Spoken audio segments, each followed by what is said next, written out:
선생들이여 내가 어떻게 하여야 구원을 받으리까 하거늘 이르되 주 예수를 믿어라 그리하면 너와 내 집이 구원을 받으리라. 거룩하신 하나님 아버지, 오늘 이 밤에도 저희들 주께서 불러 모아 주셔사오매 주 예수를 믿을 수 있도록 은혜를 베풀어 주옵소서. 우리는 돌아서면 내가 주인 된 채로 세상을 해석하며 살아갑니다. 그러나 우리가 하나님의 말씀 앞에서 정말 내가 주인이 아니라 말씀이 주인이시며 말씀이 육신이 되어 십자가에 죽으신 그 예수님이 우리의 그리스도가 되시고 주가 되심을 다시 확인하고 그 말씀의 능력으로 우리가 그리스도와 함께 십자가에 못 박힘으로 내가 죽고 그리스도가 내 안에 사는 일들이 어떠한지 오늘도 계시를 통해 알 수 있도록 지혜와 계시의 영을 허락하여 주시옵소서. 예수 그리스도를 받들어 기도드리옵나이다. 아멘. 찬송가 239장 찬송합니다.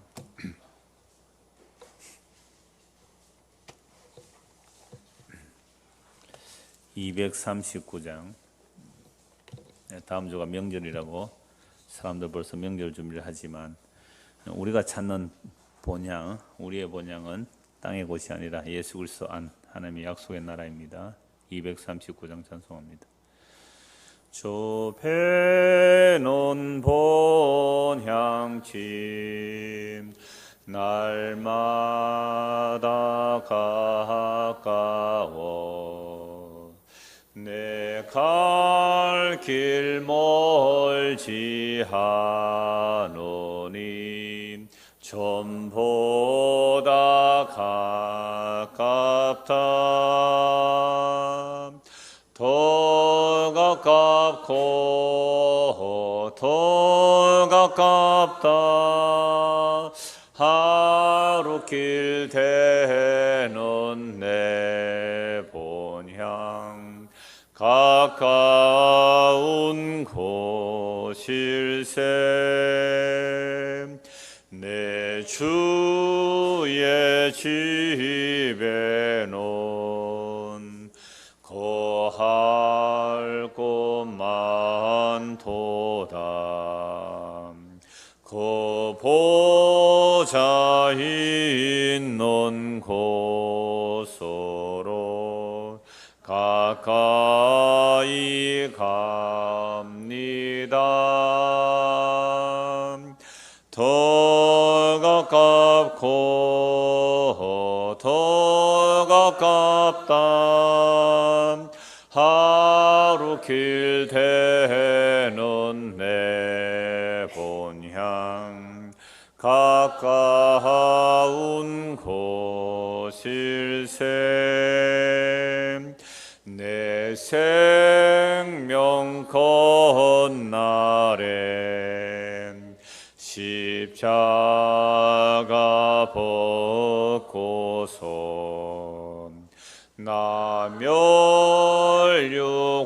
멸류관을 설 때가 가깝게 되었네. 더 가깝고 더 가깝다. 하루 길 되는 내 본향 가까운 곳일세. 내 삶의 건날은 분명히 모르니 내 주여 길 다 가도록 널 함께 하소서. 더 가깝고 더 가깝다. 하루 길 되는 내 본향 가까운 곳일세.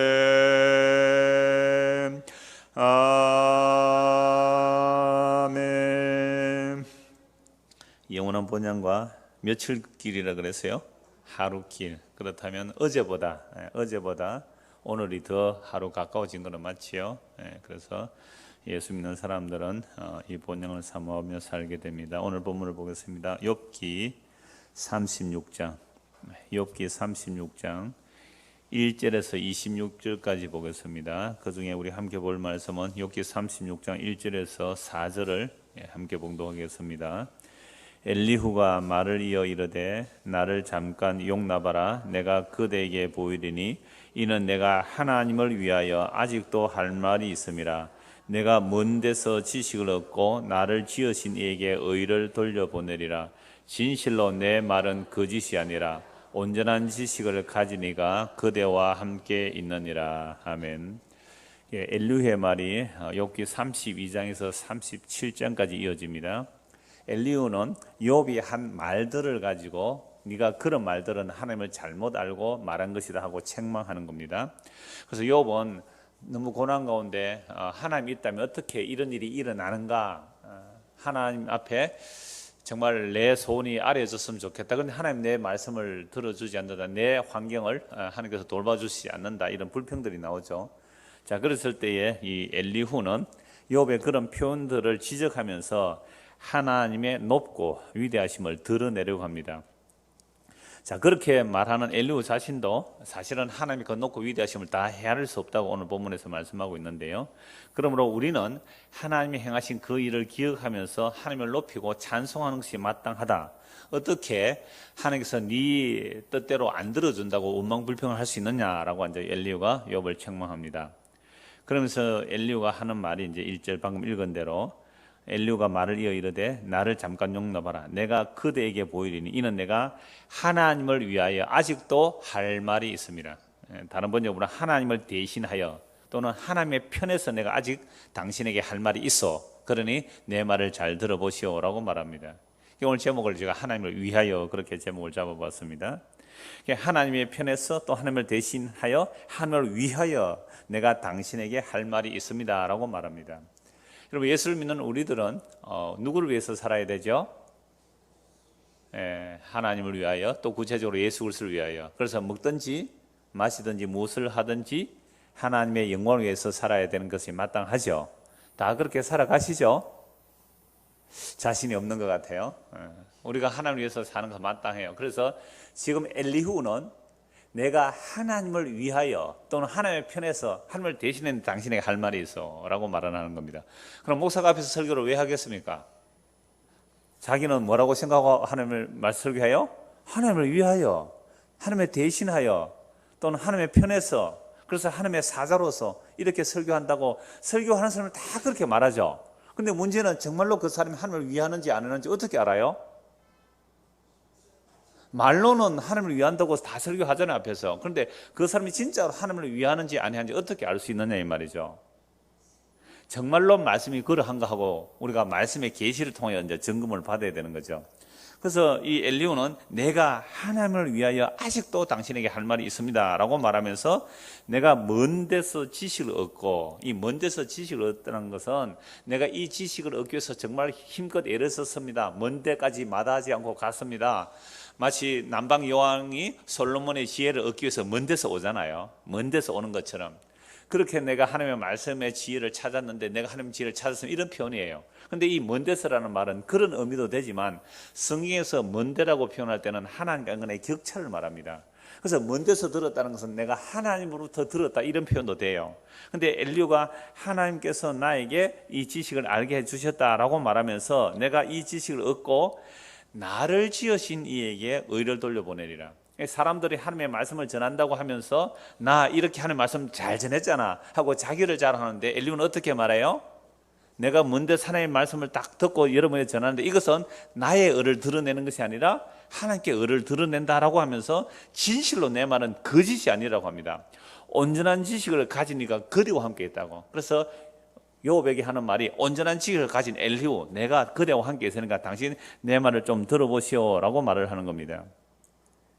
자, 그러므로 엘리후 자신이 하나님을 위하여 이 말을 한다라고 말합니다. 그렇다면 엘리후만 하나님을 위해서 말한 것일까요? 욥의 세 친구들은 욥에게 말할 때 누구를 위해서 욥에게 말했을까요? 하나님을 위하여. 물론 욥 당신을 위해서 내가 이 말을 전한다고 욥의 세 친구들이 다 말했습니다. 그런데 욥의 세 친구들은 왜 욥을 보고 하나님의 말씀을 전하는 것으로 생각했을까요? 자기들이 알고 있는 하나님의 관으로 보니까, 자기들이 알고 있는 하나님에 대한 지식과 경험과 또 선배들에게 가르침을 받은, 또는 때로는 계시를 받았다고 하는, 그러니까 꿈속에서 은별한 가운데 주께서 내 속에 넣어준 그런 계시 받았다는 사람들이 있었잖아요. 그래서 그런 사람들이 욥에게 하는 말은, 내 말을 들으세요. 욥, 당신 고집 부리지 말고 주장하지 말고 내 말 들으세요. 왜? 내가 하는 이 말이 하나님께로 받은 말입니다. 욥의 세 친구들이 다 하나님을 위해서 말을 했다고 그래요. 그런데 그 욥의 세 친구들의 말들을 욥이 다 반박하면서 욥도 뭐라고 했을까요? 너희들이 말하는 그런 하나님은 나도 안다. 그런데 너희들은 고난을 당하지 않았지 않느냐? 까닭 없이 고난 당하지 않았지 않느냐? 욥의 세 친구들은 욥 보고 너는 죄를 지었기 때문에 고난을 당한다 그랬잖아요. 그러니까 욥은 나는 너희들이 말하는 그런 죄를 지었기 때문에 이런 고난 당시 아니라라고 반박하면서, 너희들은 고난 당하기 전에 하나님이 이해이지만 나도 너희들과 같은 생각을 했었다. 그런데 내가 까닭 없는 고난, 이유 없는 고난을 당하고 보니까 너희들이 말하는 그 하나님이 틀렸더라.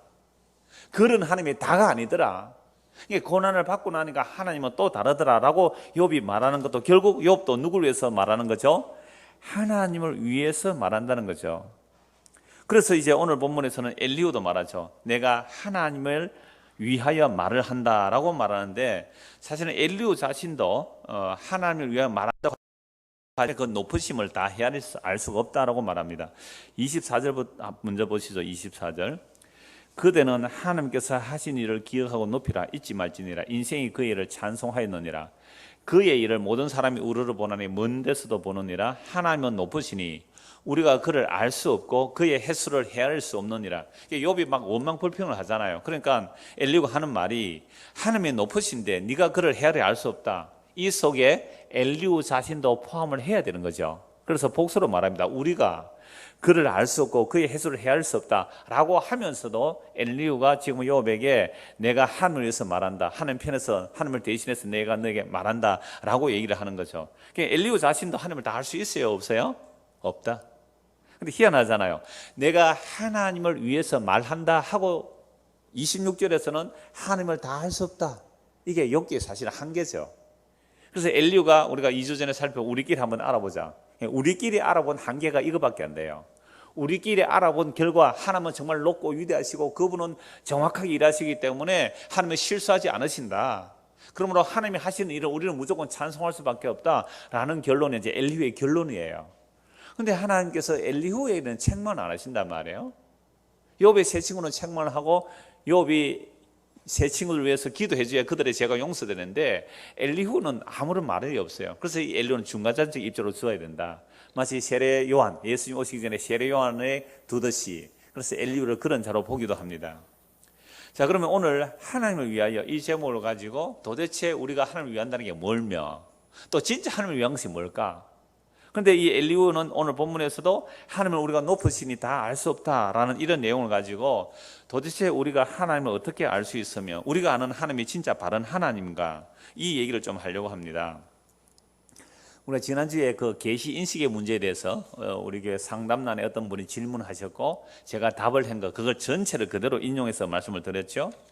간단히 요약하면 이런 겁니다. 유한한 인간이 무한하신 하나님을 인식하는 것은 어떻게 일어납니까? 라고 질문했잖아요.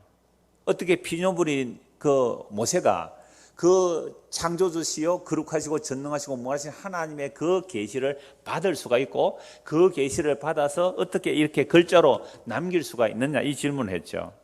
그래서 제가 답을 하기를, 유한한 인간이 무한한 하나님을 인식하는 것은 사람으로 불가능하다고 말씀드렸습니다. 그러므로 하나님께서 자신을 알려주시는 게 계시입니다.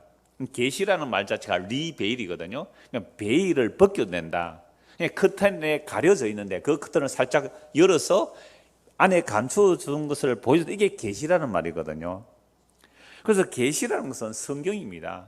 이 성경이 하나님의 계시인데, 문제는 성경책을 우리 인간이 이걸 인본주의라 그래요. 사람의 지혜와 지식과 히브리 헬라 원어까지 다 동원해서 이 성경을 분석하고 이해하고 파악해서 해석하고 그 해석한 바를 다 적용해서 이것이 하나님의 일이라, 이것이 하나님의 일이라, 이것이 하나님을 위하는 일이라고 이 성경을 보고 해석을 해서 그렇게 실천한 민족이 있어요. 어느 민족이죠? 이스라엘 민족이잖아요. 아무 나라에도 하나님의 계시를 직접 준 적이 없어요. 표적과 기적을 보이면서 친히 하나님께서 말씀하셨고 그 말씀을 받았는데 죽지 않고 살아남은 민족이 이스라엘 민족입니다. 그래서 그 계시를 받았단 말이에요. 모든 백성들이 다 눈에 보이게끔 계시가 전달되는 과정을 보았거든요. 그리고 책에 기록돼서 이 말씀을 주셨어요. 그래서 그 말씀을 받았습니다. 계시를 받은 민족은 이스라엘 민족이에요. 그래서 그 계시를 받아서 이제 가르치는 사람이 있을 거 아니에요. 그래서 이 성경을 가르쳐 주면서 보세요. 이것이 하나님을 위하는 일입니다. 이것이 하나님의 뜻입니다. 당신 그렇게 살지 마세요. 이게 하나님을 위하는 길입니다. 그렇게 기록된 것이 성경의 계시의 말씀이거든요. 근데 이 계시의 말씀을 해석하고 적용하고 그렇게 실천했는데 문제는 이 성경이 계시, 성경 전체, 구약 성경 전체가 그리스도를 증거하는데 막상 그리스도가 이 땅에 오셨을 때에 사람들은 계시를 받았다는 민족 이스라엘이 그 계시를 해석하고 적용하고 실천했던 그 이스라엘 백성들이 계시의 완성자로 오신 예수 그리스도를 알아보지도 못하고 믿지도 않았고 심지어 죽여버렸습니다. 그렇다면 우리 인간이 가장 뛰어난 지혜로, 여러분 세상에서 제일 지혜로운 자가 누구라 그래요? 이스라엘 백성들. 노벨상 어디서 제일 많이 받았어요? 이스라엘 백성들 아니에요. 그래서 머리가 제일 뛰어난 사람들이에요. 그러니까 그 이스라엘 백성들이 계시를 받고 그 계시를 실천 적용하였는데 그 결론이 계시가 증거하는, 정말 이 계시가 드러내고자 하는 그리스도를 배척하고 죽여버렸다면 오늘 우리가 하나님을 위하여 또는 하나님을 위하여 무슨 성경을 읽고 해석하고 적용하고 우리가 하나님을 위하여 일한다는 이것이 과연 옳은가 점검해 봐야 되는 거예요. 무엇에 근거해서? 예수 그리스도의 십자가 사건에 근거해서 오늘 우리가 하나님의 일을 한달 때 그게 진짜로 바른 성경 해석인가? 그게 바른 적용인가? 이걸 점검해 봐야 돼요. 그럼 우리가 성경이 지혜의 계시의 말씀이지만 정말 계시의 영을 주시지 않으면 이 성경은 읽어도 그 내용을 알 수가 없어요. 물론 이스라엘 역사로 읽을 수는 있겠죠. 기적은 이런 건 아니야. 이렇게 자르고 저렇게 자르고 그냥 칼을 오리고 풀로 붙이고 성경 편집설 고등 비판 하등 비판 온갖 비판을 다하면서 성경을 그냥 하나님의 말씀 아닌 걸로 어떤 종교의 어떤 창작물로 만들어 버릴 수 있는 거예요. 얼마든지. 그러니까 이 성경 말씀이 정말 하나님의 계시로 우리에게 받아들여지려면 인간으로는 할 수가 없어요. 그래서 바울 사도는 에베소 교회에 편지하기를 지혜와 계시의 영을 주셨어.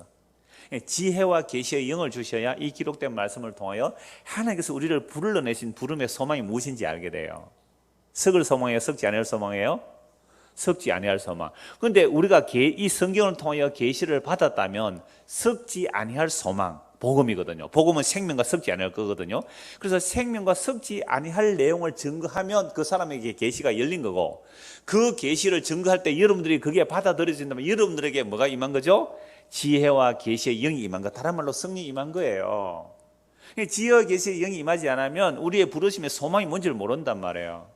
우리를 부르신 그 부르심의 소망이 무엇인지, 그 하늘나라 기업의 영광의 풍성이 무엇인지, 이 일을 이루기 위해서 하나님께서 예수 그리스도 안에서 행하신 그 강력하고 힘있는 능력이 무엇인지, 그 하나님의 강력한 능력이 그리스도의 십자가의 죽으심과 부활이며 그 그리스도의 십자가의 죽으심과 부활 속에 자기 백성을 함께 참여시켜 함께 이 땅에서 죽이시고 함께 살리시고 함께 하늘에 앉혀놓았다는 거예요.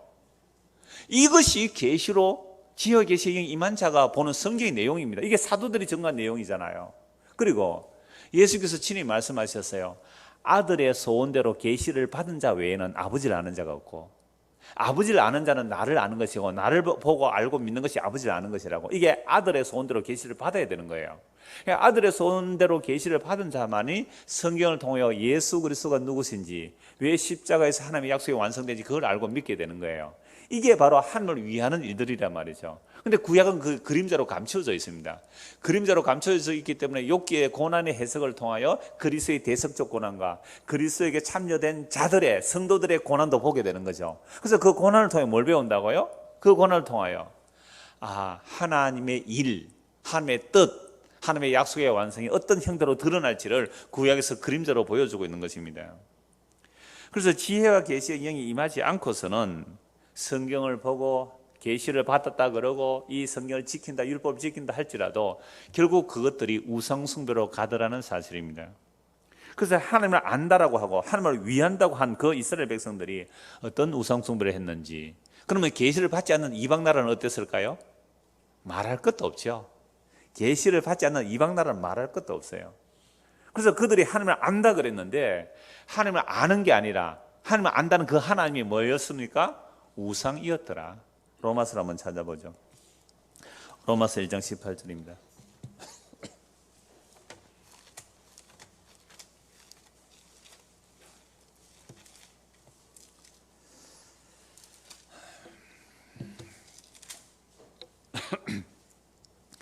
네, 17절에 보시면 복음에는 하나님의 의가 나타나 믿음에 이르게 하나니 기록된 바 오직 의는 믿음으로 말미암아 살릴 한과 같으니라 라고 이제 복음을 증거하면서 복음이 아닌 세대, 즉 이스라엘 백성이나 이방인들이 어떻게 살았느냐를 말씀하고 있는데요. 18절 하나님의 진노가 불의로 진리를 막는 사람들의 모든 경건하지 않음과 불의에 대하여 하늘로부터 나타나나니 이는 하나님을 알만한 것이 그들 속에 보입니다. 하나님께서 이를 그들에게 보이셨느니라. 장세로부터 그에 보이지 아니하는 것들 곧 그의 영원하신 능력과 신성이 그가 만드신 만물에 분명히 보여 알려졌나니 그러므로 그들이 핑계하지 못할지니라. 하나님을 알되 하나님을 영화롭게도 아니하며 감사하지도 아니하고 오히려 그 생각이 허망하여지며 미련한 마음이 어두워졌나니 스스로 지혜 있다 하나 어리석게 되어 쓰거지지 아니하는 하나님의 영광을 쓰거질 사람과 새와 짐승과 기어다니는 동물 모양의 우상으로 바꾸느니라. 그러므로 하나님께서 그들을 마음의 정욕대로 더러움에 내버려 두사 그들의 몸을 서로 욕되게 하게 하셨으니 이는 그들이 하나님의 진리를 거짓 것으로 바꾸어 피조물을 조물주보다 더 경배하고 섬김이라. 주는 곧 영원히 찬송할 이시로다. 아멘.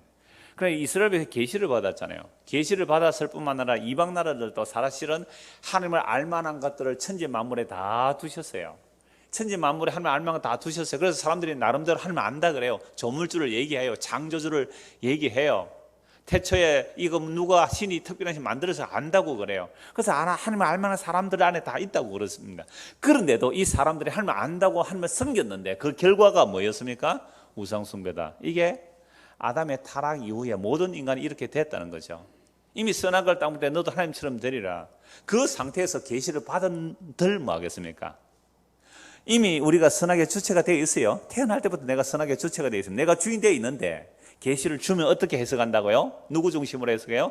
나 중심으로 해석하게 되어 있어요. 그래서 자기 나름으로 하나님을 열심히 섬긴다고 섬겼는데 그게 하나님 보실 때는 뭐였다고요? 우상숭배였다. 성전을 만들고 안식일을 지키고 11조를 하고 3일마다 11조를 하고 아침마다 희생의 제사를 드리고 지난주에 오후에 아모스 봤잖아요. 여로보암 시대 그 부요 땅이 넓어지고 경제가 살아난 그 북이스라엘 한 일들이 그렇게 종교적인 열심을 내었단 말이에요. 겉으로 볼 때 하나님 정말 잘 섬기는 것 같지만 근데 그것들이 다 우상 숭배였다. 그래서 하나님을 위한다고 하는 내용들이 결국 피조물을 조물주보다 더 경배하고 섬기더라. 그러니까 하나님을 섬긴다, 천지 만물을 지으신 하나님을 섬긴다라고 말은 하는데도 이미 아담의 타락 이후에 우리 인간들이기 때문에 그 마음의 생각이 허망해져서 결국 썩어질 피조물들을 창조주보다 더 섬기고 있는 거죠. 그러니까 영원하신 하나님, 전능하신 하나님, 천지를 창조하신 하나님 이름을 부르면서 무엇을 구하고 있다고요? 썩어질 것, 피조물을 구하고 있다면 하나님을 이용해서 피조물을 더 섬기고 있는 우상숭배예요. 이게 오늘날 이 땅의 교회의 거의 현실이잖아요. 하나님 불렀는데 뭘 구하고 있어요? 그 안에 내용물이? 하나님 불렀는데 그 안에 내용물이 뭐예요? 썩어질 것, 피조물? 이런 것이라면 피조물을 그 사람은 누구보다 더 높인 거예요? 하나님보다 더 높였잖아요. 여러분 오늘 하루 살면서 기도를 하든 안 하든 우리의 삶 속에서 무엇이 더 소중한 하루였습니까? 아니 솔직하게 오늘 하루를 살면서 무엇이 정말로 나에게 소중한 하루였습니까? 천지를 지으신 하나님이 말씀이 되시고 그 말씀이 육신이 되어서 십자가에 죽기까지 하신 예수 그리스도, 그분만으로 오늘 하루 종일 만족하며 기뻐하며 감사하면서 사셨습니까? 무엇 때문에 오늘 하루가 기뻤고 오늘 무엇 때문에 하루가 슬펐고 화가 났고 짜증이 났습니까? 피조물 때문입니까? 창조주 때문입니까? 그러니까 우리는 창조주보다 무엇을 더 섬기고 살아요? 피조물을 더 섬기고 산다니까요. 그런데 우리가 뭐 하나님을 위한다고요? 하나님을 섬긴다고요? 하늘에 계신 하나님께서 웃고 계시지 않겠습니까? 다시 오늘 본문 1절에서 4절 다시 보겠습니다. 엘리후가 말을 이어 이르되 나를 잠깐 용납하라. 내가 그대에게 보이리니 이는 내가 하나님을 위하여 아직도 할 말이 있습니다.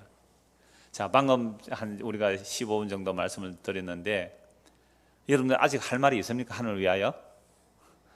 나는 아직 할 말이 있다 하시는 분이 계세요? 내가 하늘을 위하여 아직도 할 말이 있습니다. 내가 먼 데서 지식을 얻고 나를 지으신 이에게 의를 돌려보내리라. 진실로 내 말은 거짓이 아니라 온전한 지식을 가진 이가 그대와 함께 있느니라 라고 말하면서 이제 엘리후가 요업에게 자기가 받은 하나님의 계시를 이제 전하고 있는 거죠. 자기는 하나님을 위한다고 말하고 있는 겁니다. 자, 요업이 당하는 그 낯선 고난은요, 그리스도의 대속적 고난과 또 성도들이, 그리스도에 붙은 성도들이 당할 고난을 미리 보여준다고 우리 앞에서 이미 많이 살펴보았습니다. 그러므로 이러한 계시를 보여주기 위하여 엘리후만 하나님을 위하여 말하는 것이 아니고 욥기에 등장하는 모든 인물과 사건과 환경과 심지어 사탄조차도 하나님을 위하여 동원되고 있습니다. 이 엘리후가 나는 누구를 위해서 한다고요? 하나님을 위해서 한다. 그런데 사탄도 사실은 누구 때문에 동원되는 거예요? 하나님을 위하여. 정말 놀라운 내용 아니에요? 그러니까 우리는 나만 하나님을 위한다. 이게 엘리야니즘이라 그래요. 엘리야니즘. 엘리야가 다른 사람들은 다 바알 숭배에 빠졌는데 나만 하나님을 위합니다 그랬잖아요. 그때 하나님 뭐라고 말씀하세요? 바알에게 무릎 꿇지 않는 7,000명, 그게 진짜 7,000명이에요?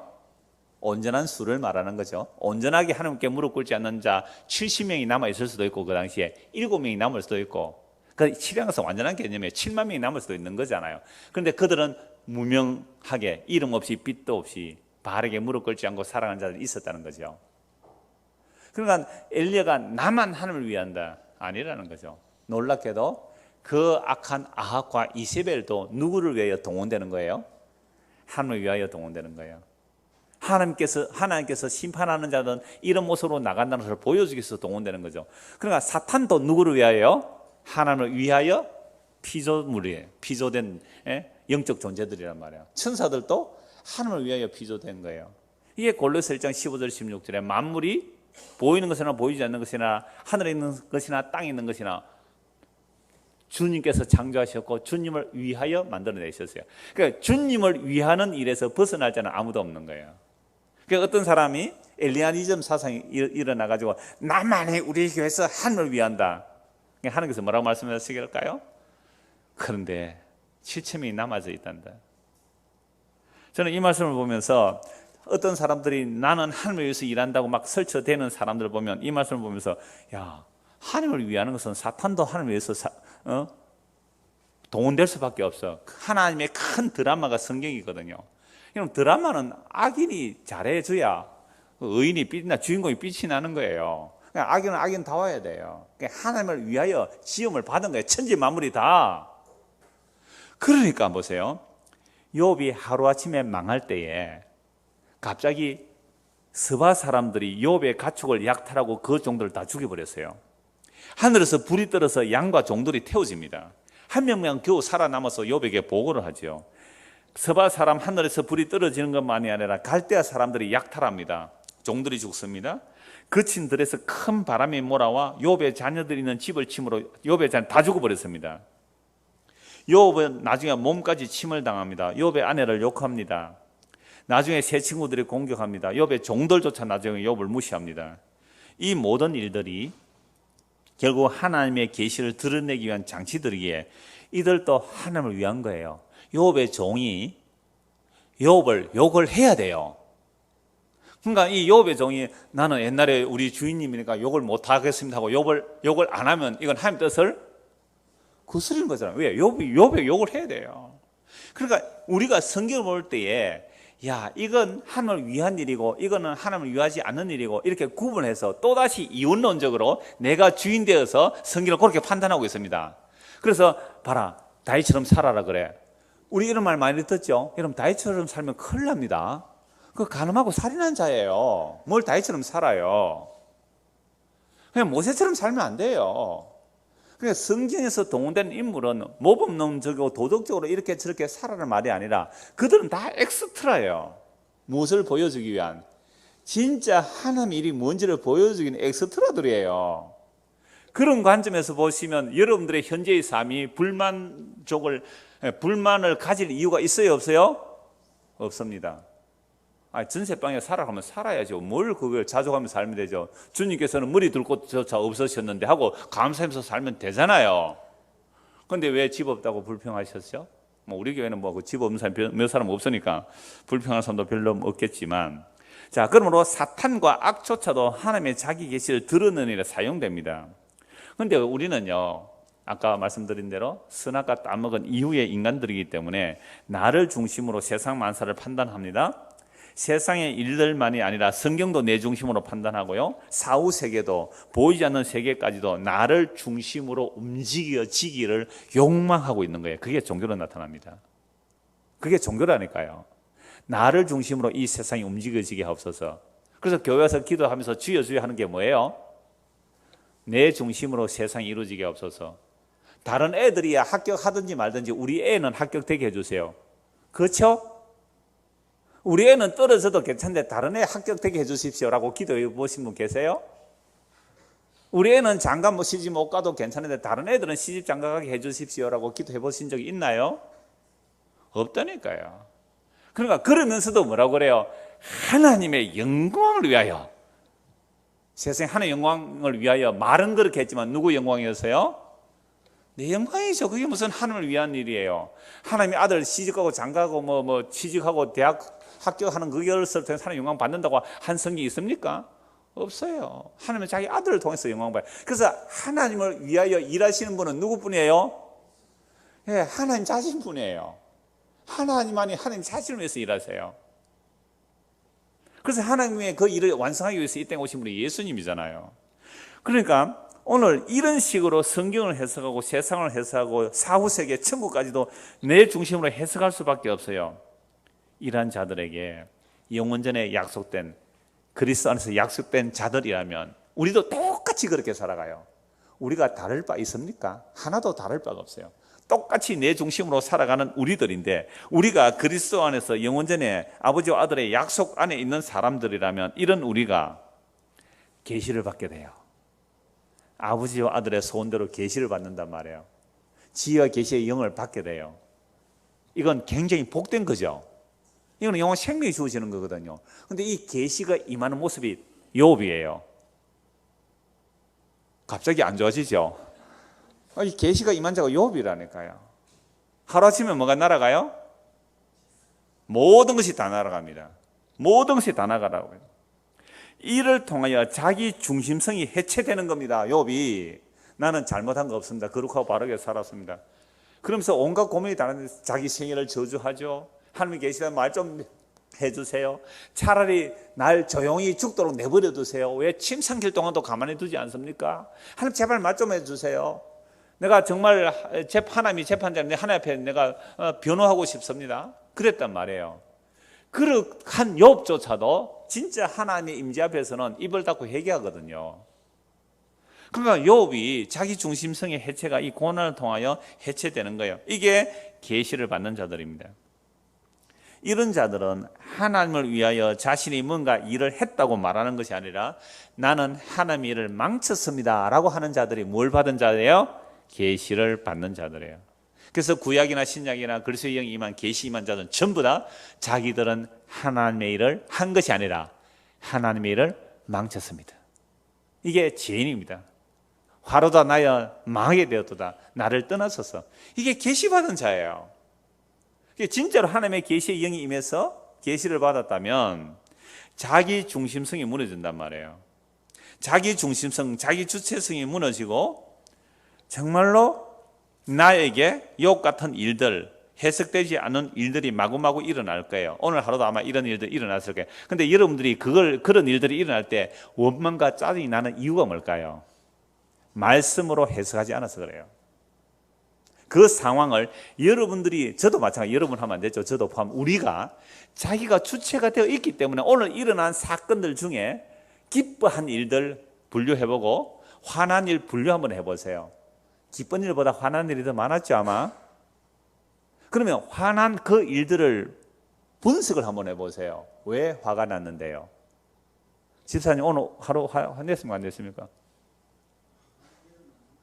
화낸 일이 없는데 그 다음에요.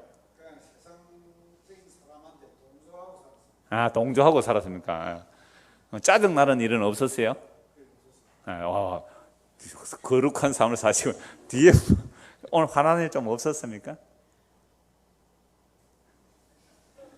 보세요. 은혜가 있는 사람은 앞자리에 앉습니다.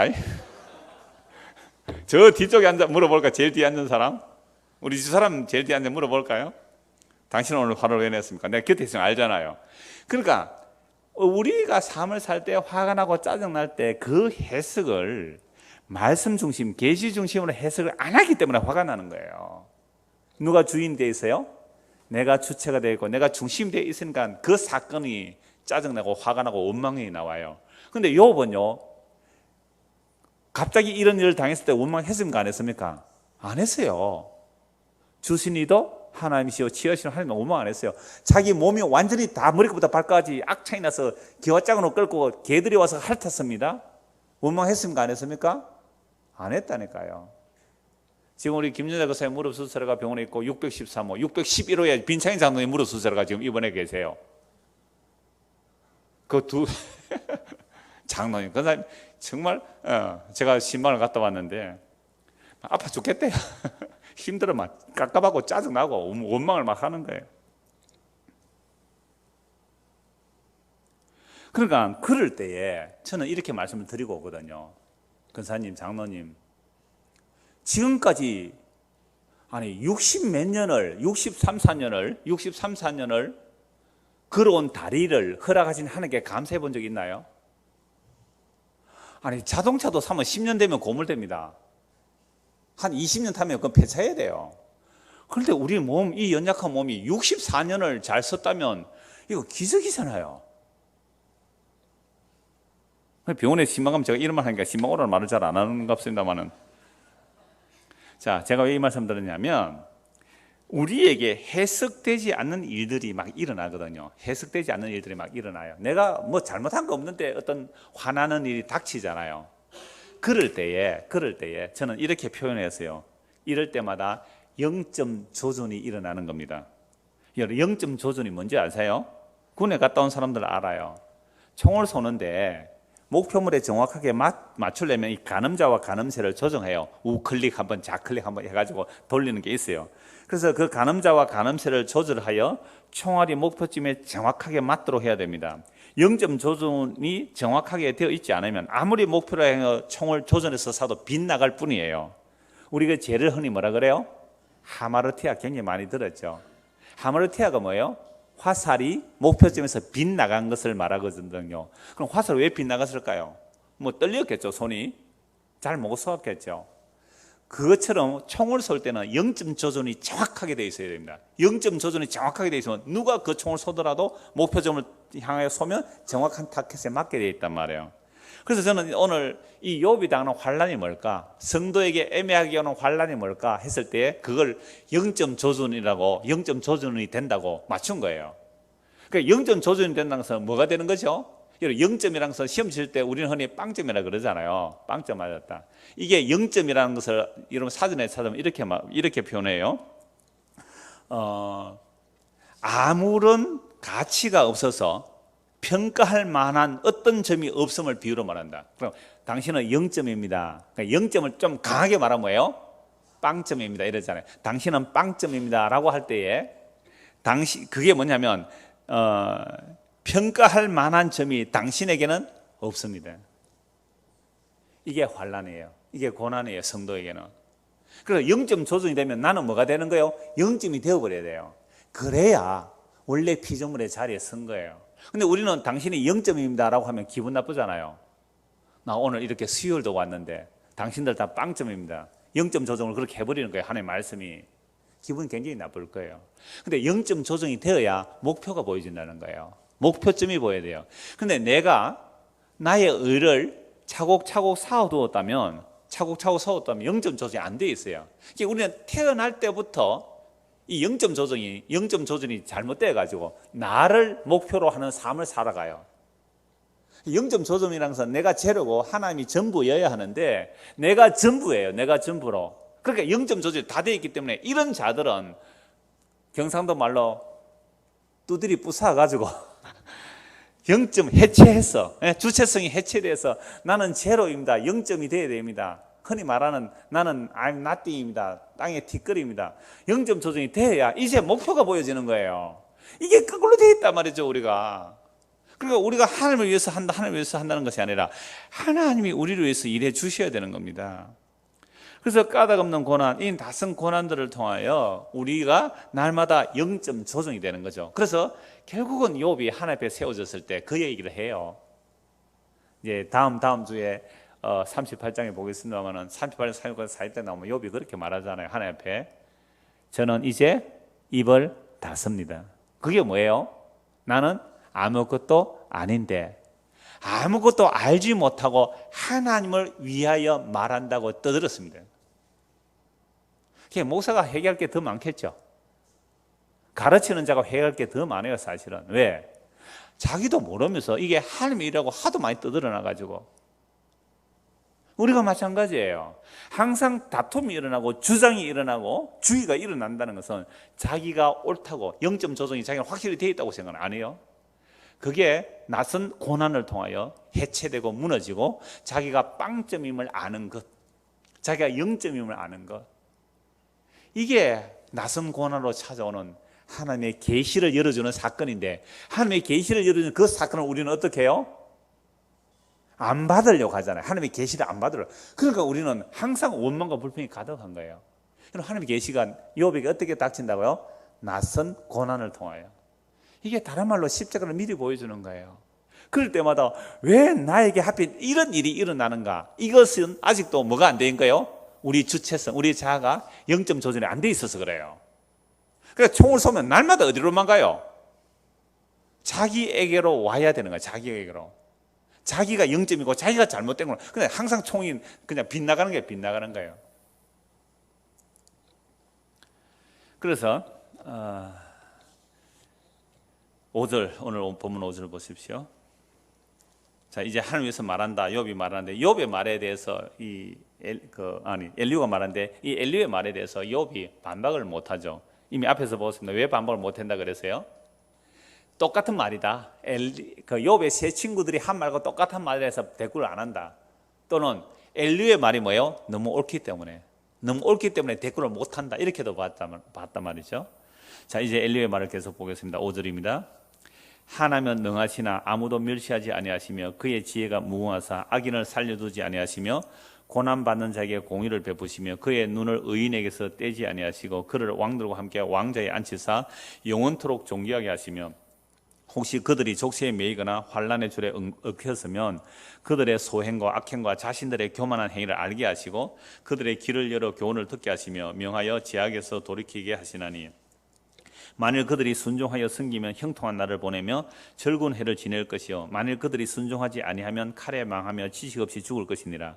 마음이 경건하지 아니한 자들은 분노를 쌓으며 하나님이 속박할지라도 도움을 구하지 아니하나니 그들의 몸은 젊어서 죽으며 그들의 생명은 남창과 함께 있도다. 하나님은 공고한 자를 그 공고에서 구원하시며 학대 당할 처음에 그의 길을 여시나니 그러므로 하나님이 그들을 환난에서 이끌어내서 좁지 않고 넉넉한 곳으로 옮기려 하셨은즉 무릇 그들의 상에는 기름진 것이 노일이라. 어떻게 보면 욥의 세 친구들 말과 비슷해요. 그래서 하나님께서 너무 전능하시고 또 지혜가 무궁하심으로 하나님은 사람을 심판할 때 오래 생각해요, 안 해요? 할 필요가 없는 거예요. 척 보면 아는 거죠. 그러니까 그 높으신 하나님, 능하신 하나님이 지혜로우신 하나님께서 악인을 살려두지 않는다는 거죠. 고난받는 자는 공의를 베푸신다는 거죠. 그러면서 그의 눈을 의인에게서 떼지 않고 또 악인도 다 살펴보시는 거죠. 의인에게 눈을 떼지 않기 때문에 의인은 하나님께서 존귀하게 대하실 것이고 악인은 심판을 한다는 겁니다. 그런데 욥, 너 지금 고난을 당하는 거 보니까 하나님 앞에 악이 있다라는 이런 말투는 욥의 세 친구들의 말과 거의 비슷하게 보입니다. 그런데 엘리후의 말이 다른 면이 있죠. 그래서 엘리후는 하나님께 책망을 받지 않으니까 엘리후를 욥의 세 친구에 세울 수는 없다라고 우리 앞에서 보았습니다. 그럼 엘리후의 말 중에 뭐가 나오느냐 하면요, 욥의 세 친구들과 다른 점이 뭐냐 하면 하나님께서 이 악을 행하는 자들에게도 그 고난을 통하여 회개할 기회를 주신다는 말씀, 이런 표현들이 좀 달라요. 13절 보십시오. 마음이 경건하지 아니한 자들은 분노를 쌓으며 하나님이 속박할지라도 도움을 구하지 아니하나니, 그러니까 악한 자들은 하나님의 심판을 행할 때에 그 하나님의 심판을 받을 때에 하나님께 도움을 구하지 않는 거죠. 고집을 부린다 이거죠. 그러니까 엘리후가 욥을 볼 때는 꼭 이런 고집을 부리는 사람처럼 보이는 거예요. 잘못했다고 말 한마디 하면 되는데 그걸 안 하고 있으니까 엘리후가 이렇게 말하는 겁니다. 그러면서 그들의 몸은 젊어서 죽으며 그들의 생명은 남창과 함께 있다. 이 남창은 신전의 장기들인데 이들은 신전의 장기들 빨리 죽어요. 병 때문에 빨리 죽었겠죠. 그러니까 거역하는 자는 그렇게 심판당한다라고 말합니다. 그런데 15절, 하나님은 공고한 자를 그 공고에서 구원하시며 학대당할 점에 그의 길을 여시사. 자, 그러니 그의 길을 여시면 그러므로 하나님이 그들을 환란에서 이끌어내어 주실 것이다. 하나님 앞에 너의 잘못을 회개하고 주께로 돌아오라 라는 말을 이제 엘리후가 하게 되는 겁니다. 17절입니다. 이제는 악인의 받을 벌이 그들에게 가득하였고 심판과 정의가 그들을 잡았나니. 자, 이제 엘리후가 욥을 이제 책망하는 내용이죠. 그대는 분노하지 않도록 조심하며 많은 뇌물이 그들을 그릇된 길로 가게 할까 조심하라. 그대의 부르짖음이나 그대의 능력이 어찌 능히 그대가 공고한 가운데서 그대를 유익하게 하겠느냐. 지금 욥이 아각거리죠, 사실은. 하나님 앞에서 아각거리는 거잖아요. 힘들다고 그러죠. 하나님 있으면 좀 말씀해 주세요 하고 하니까 엘리후가 하는 말이, 네가 분노하지 않도록 조심해라. 그대의 부르짖음이나 그대의 능력이 어찌 능히 그대가 공고한 가운데서 그들을 유익하게 하겠느냐. 그거 너를 해칠 뿐이다. 해칠 뿐이다. 그러면서 20절에 그들은 밤을 사모하지 말라. 인생들이 밤에 그들이 있는 곳에서 끌려가니라. 밤에 좀 쉴까 해서 밤에 오면 좋겠다고 생각했는데 밤에도 힘이 없었다. 이미 욥의 앞 한 말이잖아요. 엘리후는 지금 욥의 한 말 다 듣고 그 말들이 한 말 거역한 말들을 지금 책망하고 있는 겁니다. 21절, 삼가 악으로 치우치지 말라. 그대가 환난보다 이것을 택하였느니라. 이 환난을 당하면서 하나님께 돌이키기 위한 하나님의 교훈적 고난이 있는데 욥은 지금 자꾸 악으로 치우치는 모습으로 보이니까 엘리후가 책망을 하는 겁니다. 하나님은 그의 권능으로 높이 계시나니 누가 그같이 교훈을 베풀겠는가. 누가 그를 위하여 그의 길을 정하였느냐. 누가 말하기를 주께서 불의를 행하셨나이다 할 수 있으랴. 오늘 제가 핵심으로 결론 내릴 말씀이 이 말씀이에요. 누가 그를 위하여 그의 길을, 그는 누구죠? 하나님이죠. 누가 하나님을 위하여 하나님의 길을 정하였느냐. 누가 말하기를 주께서 불의를 행하셨나이다 할 수 있으랴. 그러니까 엘리후가 지금 하나님에 대해서 말하겠다 그랬잖아요. 그러면서 엘리후 자신도 포함시켜요. 포함시키면서 누가 하나님을 위하여 그의 길을 정하고, 하나님 이러시면 안 되잖아요. 여러분 이런 말 해요 안 해요? 옛날에 우리 교회 어떤 분이 계세요. 그분이 진짜 열심히 하나님 위해서 섬겼다 그래요. 하나님 열심히인데, 그런데 이분이 그 말을 했대요. 이거 아시는 분 몇 분 계실 거예요. 그런 말이냐면, 하나님 저 이상우예요. 제가 그 사람 이름을 들면 안 되니까. 하나님 저 이상우예요. 저 모르시게 해서 하나님 저에게 이러면 실수하시는 거예요. 이랬대요. 왜요? 자기는 뭘 했기 때문에? 하나님 위해서 너무 열심히 했기 때문에. 선교를 나가고 막 어떤 단체 활동을 하고 하나님 위해서 정말 힘을 썼단 말이에요. 그런데 자기가 뭐 이렇게 뭐 남편을 위해서 기도를 했는지 뭘 했는지 어떤 뜻대로 안 됐대요. 뜻대로 안 되니까 하나님 이러시면 안 되는 거잖아요. 저 누군지 아세요? 저 이상우예요. 하나님 이러면 실수하시는 거예요. 이게 뭐예요? 누가 하나님을 위하여 그의 길을 정해놓고 하나님 요래 해야 되는 거 맞잖아요. 하나님을 길을 가르친다니까. 인간들이 하나님이 인간들이 하나님께 길을 가르쳐줘. 하나님 요래 해야 되는 거 맞아요. 그것도 성경 인용할까요, 안 할까요? 하지요. 성경 하나님 여기서 요래 했잖아요. 그래 하나님 요래 해야 맞는 거잖아요. 하나님께 길을 가르쳐 주려고 한다는가요? 하나님께 길을 가르쳐 주려고 해요. 누가? 우리가. 그러니까 엘리후가 하나님과 자연스럽게 연결이 돼요. 이건 다음 주에 보면 그 38장 연결되는 내용을 볼 수가 있는데, 누가 그를 위하여 22절도 보세요. 하나님은 그의 근능으로 높이기 위해서 누가 그같이 교훈을 베풀겠느냐. 하나님의 말씀에 누가 시비 걸겠느냐 이 말이잖아요. 누가 그를 위하여 그의 길을 정해주며 누가 말하기를 주께서 불의를 행하셨나이다 할 수 있으랴. 제가 방금 어떤 사람이 말 인용한 거 제가 하도 충격을 받아서 아직도 기억하고 있어요. 그러니까 그 사람은 뭐 어떻게 살아왔다는 것을 자신하는 거예요. 내가 하나님에서 열심히 살아왔는데 내 소원 하나, 별것 아닌 소원 하나 안 들어주시니까 하나님 그러면 됩니까? 이건 하나님의 길을 인간이 정해주고 지도해주고 하나님의 모사가 되고 하나님의 참모가 되고 하나님 이렇게 해야 됩니다. 이렇게 해야 됩니다. 하고 하나님을 가르치고 있는 자들이 누구라고요? 오늘 우리들이에요. 이게 기도예요. 기도가 뭐예요? 하나님 이러시면 안 되는 거 아닙니까? 왜 나에게 이런 일 일어나게 합니까? 하나님 이러시면 안 됩니다. 하나님 빨리 고쳐주세요. 하나님 바꿔주세요. 환경을 바꿔주세요. 이게 뭐예요? 하나님을 지금 지도하고 있어요. 하나님을 가르치고 있다니까요. 하나님 그럼 실수는 하나님 잘못된 거예요. 그의 기도가 이거예요. 그의 기도가 이거예요. 게다가 금식까지 하고 철학까지 하고 하나님이 질린다 그럽니다. 나 그런 거 안 받는다 그래요. 하나님을 지도하고 있어요 우리가. 이게 선악 같다 하면 정세예요. 내가 하나님 되어 있거든요. 내가 하나님 되어 있단 말이에요. 그러니까 아까 0.저준 이런 자가 해체되고 이런 자가 무너지고 나는 제로입니다. 예수님이 주님이십니다 라는 고백이 나오려면 욕 같은 고난 안 당하면 안 돼요. 욕 같은 고난 당해야 돼요. 그래야 지 기준이 무너진다니까요. 이게 예수 믿는 거예요. 이게 누가 좋아서 따라가요? 이 길을 누가 따라가겠어요? 그래서 정말로 그리스도의 계시가 우리에게 임하게 되면요, 내 주체성이 무너지니까 사람이 부드러워져요. 그 사람 곁에 있고 싶다니까요. 그 사람 곁에 함께 있고 싶어요. 여러분 주변에 사람이 왔다가 몇 번 만나보고 저 사람 못 만나겠다고 도망갑니까? 늘 가까이 하고 싶어요. 아직도 여러분 주체가 안 무너지면 단단하기 때문에. 그건요, 남편도 아내에게 가기 싫고 아내도 그런 남편에게 가기 싫고 자식도 그런 부모에게 가기 싫고 부모도 그런 자식에게 가기 싫어요.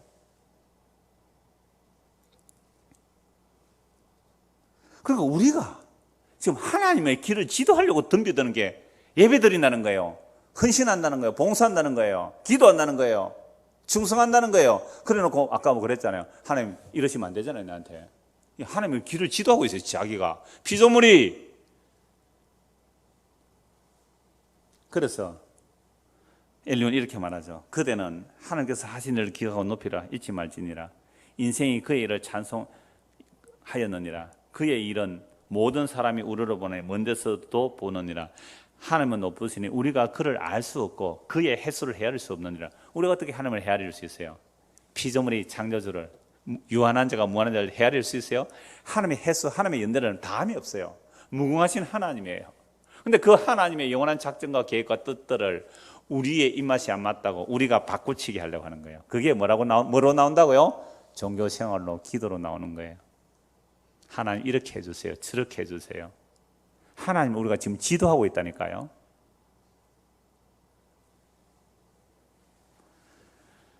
자, 이제 이러한 말씀들을 가지고 몇 곳 연결해서 우리의 죄가 무엇인지, 하나님이 정말 어떻게 자기 별을 인도하는지 보겠습니다. 이사야 40장 보시죠. 이사야 40장.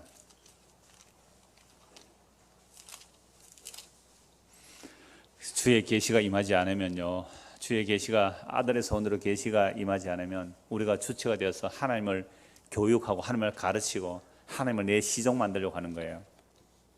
그게 우상숭배예요. 그래서 이사야 선지자가 이 유대 백성들, 이스라엘 백성들에게 뭐라고 말하냐면, 우상숭배하는 자들이 이렇게 말해요.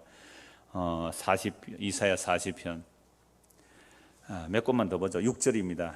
본문에 오는 말씀입니다. 말하는 자의 소리여 이르되 외치라. 대답에 내가 무엇이라 외치리까? 이르되 모든 육체는 풀이요 그의 모든 아름다움에 아름다움은 들의 꽃과 같으니 풀은 마르고 꽃은 시들면 여호와의 기운이 그 위에 불미라. 이 백성 실로 풀이로다. 풀은 마르고 꽃은 시드나 우리 하나님의 말씀은 영원히 있으리라. 이게 베드로 사도가 복음이 이 말씀이라고 그랬잖아요. 이 복음이 말씀이다. 무엇이라고 외칠까? 인생은 뭐라고요? 풀이다. 인생이 영광스럽다? 풀의 꽃이다. 풀이 마르면 그 영광스러운 꽃 떨어져 버린다. 너 풀이야. 하루아침에 피었다가 저녁에 시들어 말라버리는 풀이야. 뭐가 영원한데요? 하나님의 말씀이 영원해. 그럼 우리가 오늘 교회에 왔다고 해서 제가 0점 조준 얘기했잖아요. 내가 풀인 줄 모르고 지가 교만해서 지가 영원한 하나님인 줄 알아요. 이런 자들을 말씀의 검으로 지금 베어서 너 풀로 돌려버리는 거예요. 0점으로 돌려버리는 거예요. 이게 말씀을 듣는 시간이라 이 말이죠. 이게 영원한 말씀이 우리를 해체하는 시간이라 이 말입니다. 40장 12절 보십시오. 누가 손바닥으로 바닷물을 헤아렸으며 뺨으로 하늘을 재었으며 땅에 티끌을 대에 담아 보았으며 접시 저울로 산들을 막대 저울로 언덕들을 달아 보았으랴. 여러분 하늘 손바닥으로 한번 재어봤습니까? 바닷물 손으로 한번 헤아려 봤어요? 불가능한 얘기를 하는 거죠. 왜? 피조물이라 이 말이에요. 너희는 피조물이다. 하나님 어떤 분인지 아느냐 이 말입니다. 누가 여호와의 영을 지도하였으며 그의 모사가 되어 그를 가르쳤으라. 엘리의 말과 이사야의 말이 같지요? 누가 감히 하나님을 가르치고 들렸냐?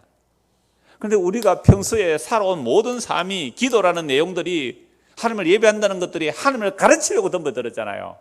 나 이렇게 했으니 이렇게 해줘야 되는 거 맞지요? 나 이렇게 해서 하나님 이렇게 해줘야 되는 거 맞지요? 이게 종교라는 거예요. 하나님을 조종하려고 해요. 하나님을 바꾸려고 해요. 피조물이 하나님을 가르치려는 거예요. 여호와의 영을 우리가 지도하려고 해요. 우리가 하나님의 모사가 되고 하나님을 가르치려고 해야 돼요. 이게 스나크다본 제 모습입니다. 주여, 나는 피조물입니다. 나의 주체성 다 무너뜨려 주십시오. 나의 주장, 나의 고집, 나의 의지 다 꺾어 주십시오. 이렇게 기도하는 사람 없잖아요. 그래서 낯선 고난이 닥친다니까. 낯선 고난이 요 같은 고난이 닥쳐야 된단 말이에요.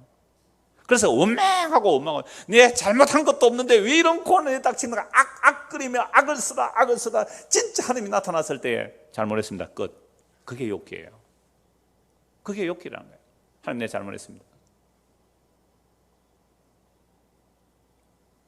누가 여호와의 영을 지도하였으며 그의 모사가 되어 그를 가르쳤으라. 그가 누구와 더불어 의논하셨으며 누가 그를 교훈하였으며 그에게 정의의 길을 가르쳤으며 지식을 가르치며 통달의 도를 보여주었느냐. 이제 이 말씀이 이해가 되죠. 욥기서의 말과 이 말씀이 같이 연결되는 거예요. 누가 하나님께 의논했습니까? 누가 하나님을 교훈했습니까? 누가 정의의 길을 하나님을 가르쳤습니까? 누가 지식을 하나님께 가르쳐 주었습니까? 통달의 도를 누가 보여주었습니까? 보라, 그에게는 열방이 통이 한 방울 물과 같고 저울의 작은 티끌 같으며 섬들은 떠오르는 먼지 같으리니 레바논은 땔감에도 부족하겠고 그 짐승들은 번제에도 부족할 것이라. 그의 앞에는 모든 열방이 아무것도 아니라 그는 그들을 없는 것 같이 빈 것 같이 여기시나. 그러니까 온 열방의 모든 인구가 다 하나님 앞에 뭐 같이요? 빈 것이에요. 빈 것. 없는 것이라니까요. 0점이에요. 0점. 빵점이에요. 0점 조준이 되는 겁니다. 이런 말씀들이 오늘 우리에게 계시로 주어지면 나는 주여 정말로 0점입니다. 0점 조준이 이렇게 돼야 돼요. 그래야 목표가 예수 그리스도로 보이죠. 근데 우리는 이 0점 조준이 안 된 거예요. 태어날 때부터 내가 나를 위한 신으로 태어나가지고 하나님까지 지도고 가르치려고 하는 게 인간들이에요. 그래서 진짜 하나님 이 땅에 오셨을 때 내가 주인이야. 날 믿어야 돼. 네가 뭔데? 나를 생명을 얻으면 나를 자기를 보내 자기 십자가 나를 따라야 돼. 네가 뭔데 하고 죽여버렸잖아요. 그 하나님을. 이게 하나님의 일을 한다는 자들이 하나님 일을 한다는 자들이 진짜 하나님을 죽여버리는 사건이 십자가잖아요. 이제 진짜 하나님을 가르치는 자가 하나님의 마음을 아는 자가 누군지 한번 보시죠. 로마서 11장입니다. 로마서 11장 32절.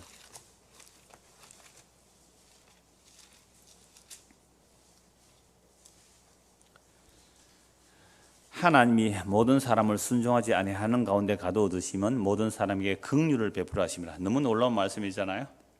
33절. 깊도다 하나님의 지혜와 지식의 풍성하며 그의 판단은 헤아리지 못할 것이며 그의 길은 찾지 못할 것이라. 하나님의 지혜, 하나님의 길은 사람이 찾아요, 못 찾아요? 못 찾는다는 거예요. 그러면 어떻게 우리가 하나님을 알 수 있어요? 하나님이 자기 백성에게 뭘 주셔야 되죠? 지혜와 계시의 영을 주셔야 돼요. 성령을 보내주셔야 돼요. 그러면 이제 알게 되는 거예요. 내가 하나님을 위하여 열심히 일한다고 일한 그것이 지혜 아래 갇혀 있는 모습이었군요. 내가 하나님을 위해서 열심히 일한다고 일한 그것이 하나님 앞에서 보니까 지혜 아래 갇혀 있어요. 유대인들 하나님을 위해서 일하는 일이 뭐예요? 죄 지은 것밖에 돼 있어요. 지혜 아래 갇혀 있었군요. 그래서 긍휼을 베풀려 하는 이 놀라운 일을 알고는 이 바울 사도가 찬송하는 깊도다. 하나님의 지혜와 지식에 부유하며 그의 판단은 헤아리지 못할 것이고 그의 길을 찾지 못할 것이로다. 34절. 누가 주의 마음을 알았느냐? 누가 그의 모서가 되었느냐? 보십시오. 엘리후의 말, 이사의 말, 바울 사도의 말이 연결되죠? 누가 하나님의 마음을 알았습니까? 누가 하나님을 가르쳐 줬습니까? 누가 하나님의 모서가 되었습니까? 35절. 누가 주께 먼저 드려서 갚으심을 받겠느냐? 하나님 나 이렇게 했으니 이렇게 해주세요. 누가 내가 주께 먼저 드려가고 갚음을 받겠느냐? 이게 내가 주께 뭐 좀 했다고 하나님 나에게 이렇게 해주셔야 돼요 라고 하는 것이 뭐 하는 거예요? 주님을 가르치려고 드는 거잖아요. 누가 먼저 주께 드려서 갚으심을 받겠느냐? 저는 이 말씀을 지금 전하는 중에도 저는 감사하고 은혜가 있어요. 이게 은혜거든요. 우리가 주님 앞에 선다는 것은 내가 0점이 되는 거예요. 내가 빵점이 되는 거예요. 그래야 주되심이 드러나는 거잖아요. 그래서 36절에 이렇게 말씀합니다. 이는 만물이 주에게서 나오고. 와, 아까 욥을 엘리후가 하나님을 위해서 말한다는데 엘리후만 하나님을 위해서 말하는 게 아니에요. 그 스바 사람들의 강도들도, 갈대아 사람들이 강도가 덮친 것도, 폭풍우가 몰아친 것도, 그죠? 병이 온 것도, 욥의 친구들이 욕을 한 것도, 욥의 마누라가 욥을 욕을 한 것도 다 누구를 위해서 했어요? 하나님을 위해서 한 거예요. 그러니까 만물이 누구에게서 나왔어요? 주에게서 나왔어요. 주로 말미암고요, 주에게로 돌아가요. 오늘 우리가 여기 앉아 있는 것도 주님이 허락지 않으면 못 앉아 있어요. 우리 머리카락 하나 희고 끈 게 못해요. 이게 예수님의 주 되심이거든요. 그럼 우리는 50년, 60년 살아오면서 지가 잘나서 잘 먹고 잘 사는 줄 알아요. 주께서 허락하지 않으면 음식물 하나 목으로 안 넘어갑니다. 우리 교회 어느 여자 자매 가운데 음식물이 제대로 안 삼켜지는 자매가 있어요. 그러나 밥 먹을 때 밥맛 없다고 투정하죠. 그분은 음식물이 안 넘어가요. 의도적으로 해야 넘어가는 자매가 있단 말이에요. 그러니까 우리는 밥이 꿀꺽꿀꺽 목으로 넘어간 것 50년, 60년 아무 염려 없이 밥이 넘어갔다는 이 사실 자체가 하나님께서 허락해 주신 은혜임을 모르는 거예요. 도대체 우리가 뭘 할 수 있는데요? 심장 이거 내 마음대로 뛰게 할 수 있어요? 이거? 심장 뛰어 멈춰 안 돼요. 우리는 만물이 주께서 나오고 주의 손으로 지금 붙들고 계신다니까요. 지금 우리의 생명을 누가 붙들고 계세요? 주님이 붙들고 계세요. 그런데 우리는 주님이 나를 붙들고 가는데 주님 보고 이래라 저래라 가르치려고 덤벼드는 거예요. 그래서 만물이 주에게로 돌아갑니다. 영광이 세세토록 있을지어다. 한 것만 더 보고 말씀 마무리하겠습니다. 고린도전서 2장 16절입니다. 누가 주의 마음을 알아서 주를 가르치겠느냐? 그러나 우리가 그리스도의 마음을 가졌느니라. 오늘 결론이에요. 사람들이 하나님의 일을 한다고 그래요.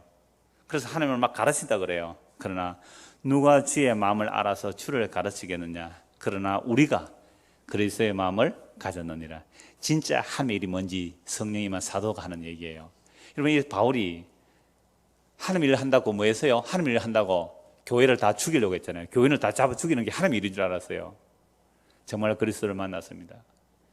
예수 믿는 사람 다 잡아 죽이는 것이 하나님의 일인 줄 알았던 이 바울이 진짜 하나님의 일이 뭔지를 알았다니까요. 그게 뭘까요? 고린도 2장 전체를 봐야 되는데 6절부터 보죠.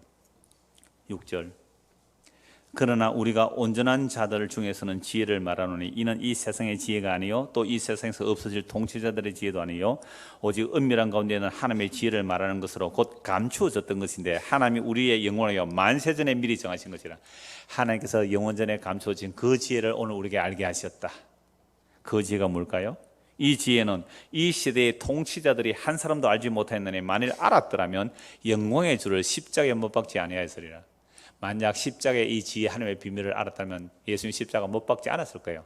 이 세상 권력자들을 누가 지배하고 있어요? 사탄이. 그럼 사탄이 예수를 안 죽게 했을 거란 말이에요. 몰랐다는 게 감춰져 있었던 거예요.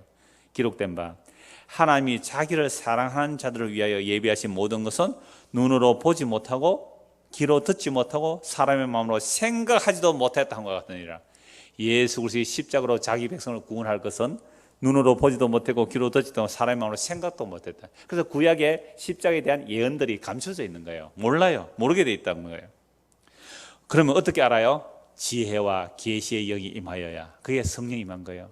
예수님 십자가에서 다 이루어야 성령이 임해요. 예수님 십자가에 다 이루지 않으면 성령이 안 임해요. 그래서 예수님 십자가에 다 이루었다시고 성령이 우리에게 임하게 되면 이제 압니다. 오직 하나님의 성령으로 이것을 우리에게 보이신다니 성령은 모든 것 곧 하나님의 깊은 것까지도 통달하시느니라. 사람의 일을 사람의 속에 있는 영 외에 누가 알리요?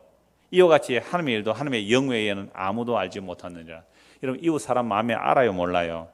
몰라요. 남편 마음 아세요 여러분들? 남편은 아내 마음 알아요?